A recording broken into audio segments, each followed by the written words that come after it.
The following is a look at the killers of Dead by Daylight and any real-world equivalents they might have. Let's continue. Tahersh Kovarch and accomplices, aka the Night. Sometimes it's very difficult to place the character in the exact time, but we know that the Knight worked closely with the survivor of his chapter, and that survivor, Vittorio Toscano, was born in 1343. I daren't hazard anyone's age, much less their exact age, but I think we can say with confidence that they were active in the late 14th century. All Kovarch remembers from his childhood was when his village was attacked. His mother tried to poison him to prevent them becoming slaves to the invading army, but somehow Kovarch survived. Maybe the poison just didn't work, or maybe he had some kind of immunity. In any case, he awoke, buried under the bodies, and when he emerged and saw the ruins of it all, an obsession started that would burn through his whole life. He seemed enamored with the carnage, and would search for something beyond evil for the rest of his days. Any normal person would have come down with PTSD, but not him. He never seemed bereaved for the loss of his family, which kind of reminds me of Kenneth Bianchi's indifference to his stepdad's death when he was a child. I'm also reminded of when Joseph D'Angelo witnessed his little sister being assaulted when they were both children, and whether or not he had the correct response to be traumatized. Maybe, maybe not. Maybe he was inappropriately aroused from what should have been a nightmare. Maybe Kovarch felt the same way. My personal theory? I don't think Kovarch felt anything at all, and this realization that he felt nothing is what made him feel. A conclusion was reached on that day.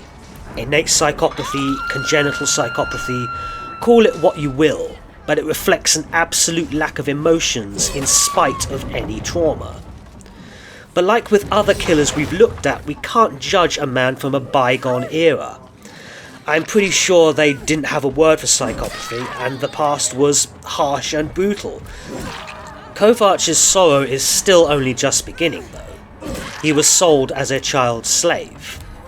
Over the years, he became a mercenary of sorts, killing, raiding, destroying, and still searching for what he felt on that day. As a part of his early battle days, 3 other fighters were drawn to Kovarch due to his combat prowess. Alejandro Santiago, the jailer, Durkos Melekek, the assassin, and Sander Rolt, the Carnifax. And so, the Guardia Campagna was born. The murder and mayhem continued in a vein and similar scale to the Oni, but the carnage still didn't remind Kovarch of the day from his childhood. Ultimately, he was freed from a life of indentured servitude, but his team wasn't, so he kept working to raise money for them, eventually finding employment in Lord and Scholar Vittorio Toscano, who we already mentioned. Tasked with finding an ancient stone that held untold knowledge, Toscano wanted an expedition without bloodshed, but I guess he didn't read this guy's CV because Kovarch just promptly killed everyone, and after a medieval Raiders of the Lost Ark moment, he had the ancient stone of MacGuffin in his possession. We see Kovarch's inner world a few times, and it's one of cynicism. The psychopath can only see darkness, and he assumes that's all the world is. As I've said elsewhere, he who lacks empathy can never have a connection to the world, so all you see is the negative of yourself, and maybe you'll learn to feel at home with it. If this gleeful cynicism is reminding you of anyone, you've been paying attention. This edgelord outlook might be sincere, but it's the same as it was with Ghostface, a more narcissistic interpretation of psychopathy. And the emotional component is just like the trickster, a much more narcissistic interpretation. However, I need to quickly add that being a cynical jerk does not make one a psychopath. There are plenty of reasons why one would think the way they do, but I don't think it's too controversial to consider the Knight of all people to be a classical psychopath. And Kovarch is still after answers, So with the Stone of MacGuffin in his possession, he imprisons Vittorio to learn of its secrets. Kovac tortured and killed Vittorio's friends to get him to talk, but for nothing. Kovac then stole all of Vittorio's money and built an army of his own, but the neighbouring lords wanted him dead and made their own army, and now war was upon them. In Toscano's tome lore, he undergoes this strange journey where he laments not killing a tiny creature before it grew into a huge beast and killed others. This is supposed to be analogous to the knight, but it's a false equivalency. The knight was never this little innocent thing, and if he was, it was well before Toscano hired him. I don't know. Has anyone ever heard the story of the farmer and the viper? If you haven't, know that the farmer was an idiot, as was Toscano. While Kovac fruitlessly interrogates the imprisoned Vittorio, we see a prolonged monologue from the knight. This wound up being one of my favourite lore moments from DBD, a rather quiet and intimate look into the mind of a maniac.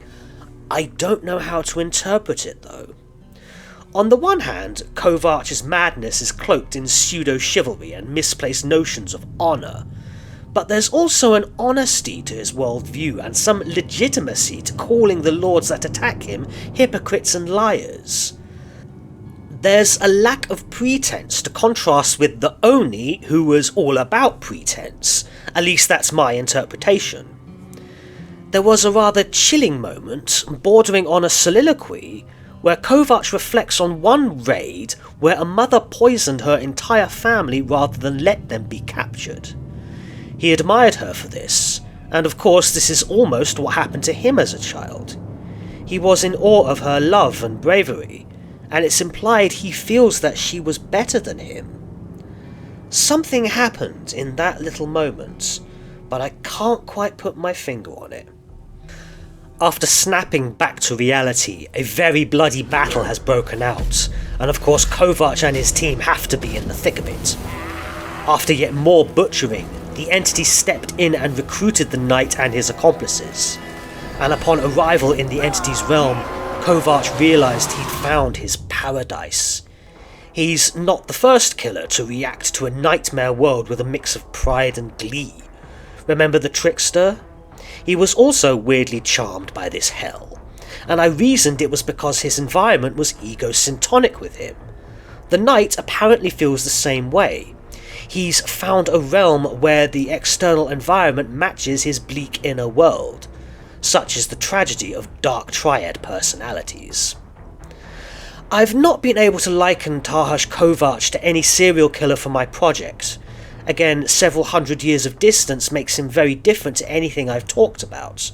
But again, I'm reminded of the prolific spree/serial killers, such as Anatoly Onoprienko, Yang Xinhai and Wang Qiang. The same killers I talked about with the Huntress and the Oni. But there is one outlying case. Elizabeth Bathory was Hungarian.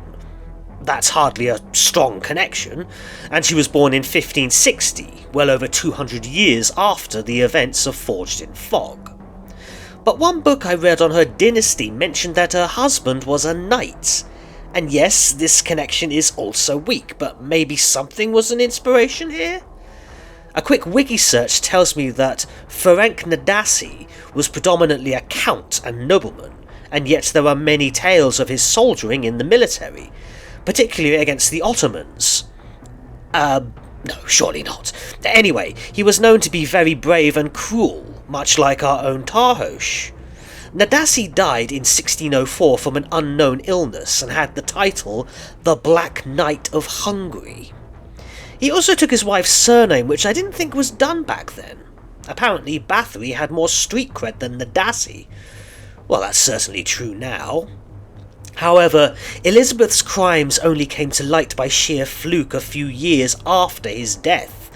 It isn't clear how many, 6 or 8. Did Nadasi have a hand in Bathory's crimes?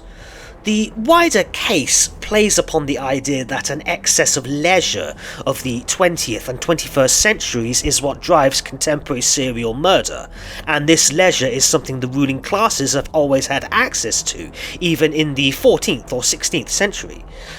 However, I strongly disagree with this theory.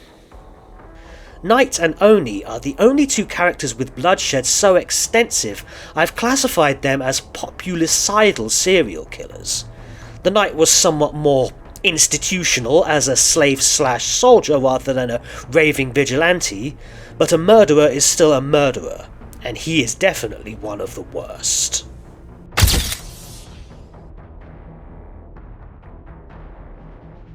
The Knight's ability is to summon one of the three guards to menace the survivors, allowing him to effectively pressure multiple survivors much more easily.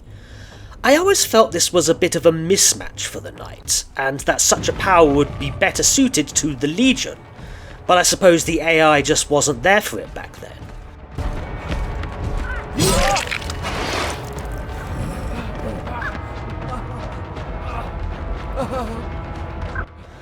Not that it's entirely there now, but still.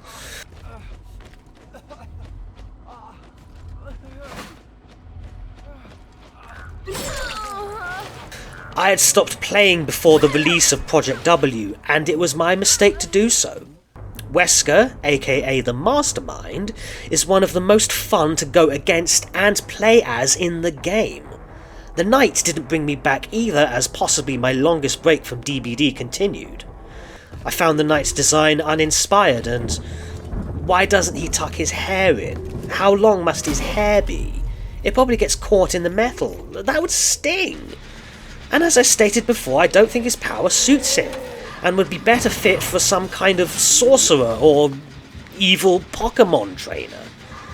But when I did come back to DBD, I found that despite zero expectations, I had as much fun with the Knight as I did with Wesker. I'll admit it's not very deep, but there's just something so satisfying about it to me.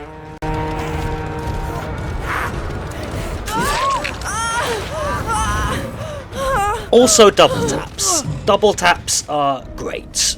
Please enjoy this montage.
There was also a new map, which had by now become a luxury inclusion with DLC.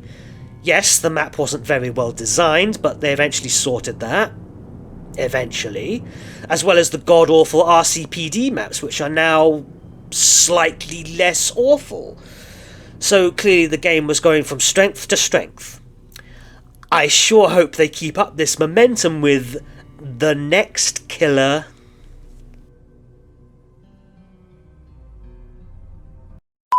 This edgelord posturing is the same as it is with Ghostface, a more narcissistic interpretation of psychopathy, and the emotional component, just like the